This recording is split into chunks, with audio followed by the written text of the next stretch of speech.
আসসালামু আলাইকুম। বাজার থেকে বিভিন্ন ধরনের সবজি কিনে এনে খাওয়া হয়, কিন্তু নিজের লাগানো গাছের সবজি দেখতে যেমন সুন্দর লাগে, উঠাইতে অনেক আনন্দ লাগে আর খেতে হয় অনেক অনেক বেশি মজার।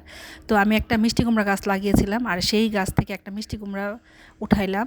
আর এই মিষ্টি কুমড়াটাকে কেটে ধুয়ে পরিষ্কার করে নিলাম। এই মিষ্টি কুমড়া দিয়ে আমার কিছু পালিত দেশি মোরগ আছে, এখান থেকে একটা মোরগ নিলাম, মোরগটাকেও কেটে কুটে পরিষ্কার করে নিলাম। এবার এই মোরগ দিয়ে আমি মিষ্টি কুমড়া রান্না করব বাসার সবার জন্য। তো একটা পাতিলার মধ্যে তেল দিয়ে দিলাম এলাচি, দারচিনি, কিছু পেঁয়াজ কুচি। এটাকে ভালো করে ভেজে আমি দিয়ে দিব পানি। পানি দিলে মশলাটা আর পুড়ে যায় না, তরকারিটা অনেক বেশি স্বাদের হয় আমার কাছে মনে হয়। তো দিয়ে দিলাম মাংস রান্না করতে যা যা মশলা লাগে, সব ধরনের মশলা।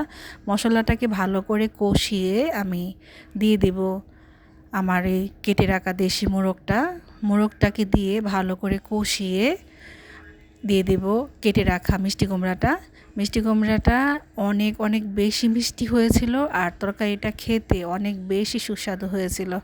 সবচেয়ে বড় কথা হচ্ছে নিজের লাগানো গাছের সবজি, সেটা অনেক অনেক বেশি মজাদার।